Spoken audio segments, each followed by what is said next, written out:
കുറേ നാൾ മുമ്പ് വരെ നമ്മുടെ ടീച്ചേഴ്സിൻ്റെ എല്ലാം കണ്ണിൽ പ്രധാനപ്പെട്ട വില്ലൻ ടി വി ആയിരുന്നു.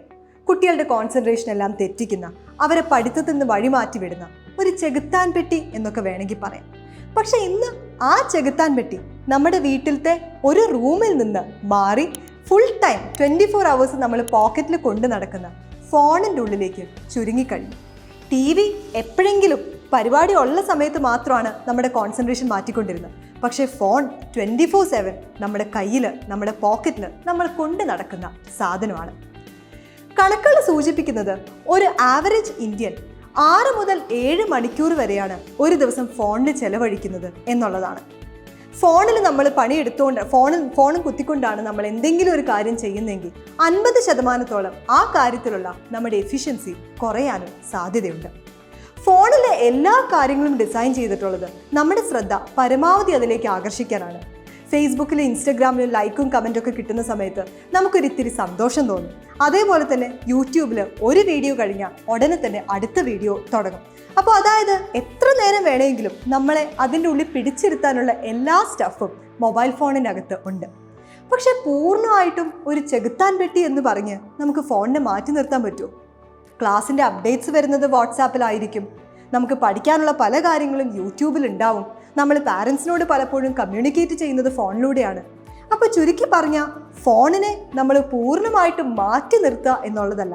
സ്ട്രെസ്സിൻ്റെ കാര്യത്തിലൊക്കെ നമ്മൾ പറഞ്ഞതുപോലെ എങ്ങനെ ഫോൺ മാനേജ് ചെയ്യാം എന്ന് പഠിക്കുകയാണ് ഡിജിറ്റൽ ഡീടോക്സിഫിക്കേഷൻ അല്ലെങ്കിൽ സ്ക്രീൻ ടൈം കുറയ്ക്കാനുള്ള ഏറ്റവും എളുപ്പമുള്ള വഴി എന്ന് പറയുന്നത്. അപ്പോൾ ഇതിനു വേണ്ടിയിട്ട് ആദ്യം നമ്മൾ ചെയ്യേണ്ടത് ഫോൺ എപ്പോഴൊക്കെ നമ്മൾ ഉപയോഗിക്കുന്നു എന്നുള്ളതിൻ്റെ കൃത്യമായിട്ടുള്ള ഒരു ഐഡിയ, ഒരു റൂട്ട് മാപ്പ് നമ്മൾ തന്നെ ഉണ്ടാക്കലാണ്. ഫോൺ ഉപയോഗത്തിൻ്റെ പാറ്റേൺ പലരിലും പലതുപോലെ ആയിരിക്കും. ചിലരൊക്കെ ഇടയ്ക്ക് 1 മിനിറ്റ് 2 മിനിറ്റ് മാത്രമായിട്ടായിരിക്കും നോക്കുന്നത്. പക്ഷെ മൊത്തത്തിൽ കൂട്ടി നോക്കുമ്പോൾ അതൊരു 4-5 മണിക്കൂർ ഉണ്ടാവും. ചിലർ 5 മിനിറ്റിന് ഫോൺ നോക്കിയിട്ട് അവസാനം 3 മണിക്കൂർ കഴിഞ്ഞിട്ട് അത് താഴെ വെക്കുന്നവരുണ്ട്.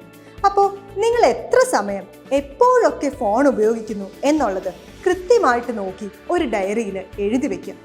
സ്ട്രെസ്സിൻ്റെ കാര്യത്തിൽ പറഞ്ഞതുപോലെ നമുക്ക് എവിടെയാണ് പഴുതുകൾ അടയ്ക്കേണ്ടത് എന്ന് മനസ്സിലാക്കാനായിട്ട് ഇത് സഹായിക്കും. നിങ്ങൾക്ക് വേണമെങ്കിൽ ഫോണിനകത്ത് തന്നെ പല ഫോണിൻ്റെയും സെറ്റിങ്സിൽ എത്ര നേരം നമ്മൾ ഓരോ ആപ്പും ഉപയോഗിച്ചു എന്നത് അറിയാനുള്ള മെക്കാനിസം എല്ലാം ഉണ്ട്. അപ്പോൾ ഇങ്ങനെയുള്ള കാര്യങ്ങളും നിങ്ങൾക്ക് ഇതിനു വേണ്ടി ഉപയോഗിക്കാം.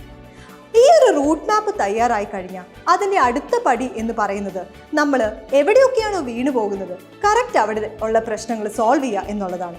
ഇപ്പോൾ ചിലർ രാവിലെ ഫോണിന് വേണ്ടിയിട്ട് ഫോണിൽ അലാം വെച്ച് അത് നോക്കാനെടുത്ത് പിന്നെ അവസാനം മെസ്സേജും ഇൻസ്റ്റാഗ്രാമും എല്ലാം നോക്കി ഒരു 3-4 മണിക്കൂർ കഴിഞ്ഞ് മാത്രമേ ഫോൺ താഴെ വയ്ക്കുള്ളൂ.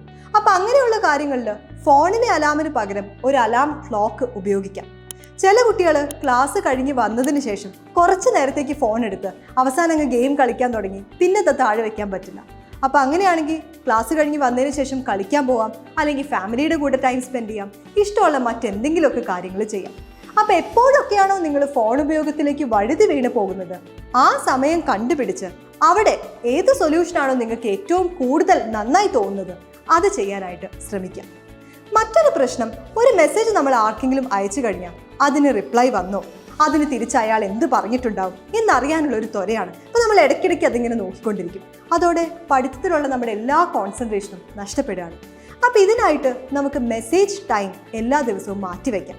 ഒരു 2 മണിക്കൂർ പഠിച്ചു കഴിഞ്ഞാൽ വേണമെങ്കിൽ കുറച്ച് നേരം ഒരു 20 മിനിറ്റ് നമുക്ക് മെസ്സേജ് ടൈം ആയിട്ട് കൊടുക്കാം. അപ്പോൾ ഈ സമയത്ത് മാത്രമേ നമ്മൾ മെസ്സേജ് നോക്കൂ എന്ന് നേരത്തെ തന്നെ ഉറപ്പിക്കാം. അതേപോലെ ഫോൺ ഉപയോഗം കുറയ്ക്കാനായിട്ട് നിങ്ങൾ തീരുമാനിച്ചിട്ടുണ്ടെങ്കിൽ എപ്പോഴും നിങ്ങൾ സെറ്റ് ചെയ്യുന്ന ഗോൾസ് ചെയ്യാൻ പറ്റുന്നതായിരിക്കണം, വ്യക്തമായിട്ടുള്ളതായിരിക്കണം. ഇപ്പോൾ പല കുട്ടികളും പറയും, ഞാൻ നാളെ തൊട്ട് ഫോൺ തൊടാൻ പോകുന്നില്ല. ഒരിക്കലും നടക്കാൻ പോകാത്ത കാര്യമാണ്. അതേപോലെ തന്നെ ചില കുട്ടികൾ പറയും, ഫോൺ ഉപയോഗം ഞാൻ കുറയ്ക്കാൻ തീരുമാനിച്ചു കഴിഞ്ഞു. എങ്ങനെ കുറയ്ക്കും, എത്ര കുറയ്ക്കും, ഏത് രീതിയിൽ കുറയ്ക്കും, അവർക്ക് തന്നെ ഒരു ഐഡിയ ഉണ്ടാവില്ല. അപ്പോൾ എപ്പോഴും ചെയ്യാൻ പറ്റുന്ന വ്യക്തമായിട്ടുള്ള ഗോൾസ് വേണം സെറ്റ് ചെയ്യാൻ. ഉദാഹരണത്തിന്, ഇന്ന് 7 മണിക്ക് ശേഷം ഞാൻ ഫോൺ നോക്കില്ല, അല്ലെങ്കിൽ ഈ ബയോളജി ചാപ്റ്റർ പഠിച്ചു കഴിഞ്ഞതിന് ശേഷം 20 മിനിറ്റ് മാത്രമേ ഞാൻ ഫോൺ ഉപയോഗിക്കൂ. ഇങ്ങനെ വ്യക്തമായിട്ടുള്ള യാഥാർത്ഥ്യത്തിലൂന്നിയ ഗോൾസ് വേണം നിങ്ങൾ സെറ്റ് ചെയ്യാനായിട്ട്. ഇനി ഈ ഗോൾസ് എല്ലാം ചെയ്ത് കഴിഞ്ഞാൽ നിങ്ങൾക്ക് നിങ്ങളോട് തന്നെ ഒരു സമ്മാനം വേണമെങ്കിൽ കൊടുക്കാം. ഉദാഹരണത്തിന് ഒന്നെങ്കിൽ ഒരു കോഫി, അല്ലെങ്കിൽ ഇഷ്ടപ്പെട്ട ഒരു മിഠായോ, അങ്ങനെ ആരോഗ്യകരമായിട്ടുള്ള എന്തെങ്കിലുമൊക്കെ സമ്മാനങ്ങൾ നിങ്ങൾക്ക് തന്നെ സമ്മാനിക്കാം.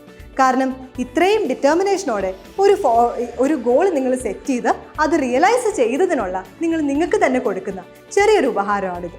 പിന്നെ ഫോണിൽ തന്നെയുള്ള പല കാര്യങ്ങളും നിങ്ങൾക്ക് ഫോൺ ഉപയോഗം കുറയ്ക്കാൻ വേണ്ടി ഉപയോഗിക്കാൻ പറ്റും. ഇപ്പോൾ പല ഫോണിലും ആപ്പ് ബ്ലോക്കേഴ്സ് അവൈലബിൾ ആണ്. ഈ ആപ്പ് ബ്ലോക്കേഴ്സ് നിങ്ങൾ ഇൻസ്റ്റാൾ ചെയ്താൽ എത്ര നേരം ഓരോ ആപ്പും നിങ്ങൾ യൂസ് ചെയ്യുന്നുണ്ട് എന്നുള്ളത് നിങ്ങൾക്ക് കൺട്രോൾ ചെയ്യാൻ പറ്റും. അപ്പോൾ ഇതും ഒരു സെൽഫ് കൺട്രോൾ കിട്ടാൻ വേണ്ടിയിട്ട് ഹെൽപ്ഫുൾ ആയ ഒരു വേ ആണ്. അപ്പോൾ ഈ വീഡിയോനെ പറ്റി നിങ്ങളുടെ അഭിപ്രായങ്ങളും ബാക്കി സംശയങ്ങളൊക്കെ കമൻറ്റ് ബോക്സിൽ എഴുതാം. മറ്റേതെങ്കിലും വിഷയത്തിൽ നിങ്ങൾക്ക് വീഡിയോ വേണമെന്ന് താല്പര്യമുണ്ടെങ്കിൽ അതും കമൻറ്റ് ബോക്സിൽ മെൻഷൻ ചെയ്യാം.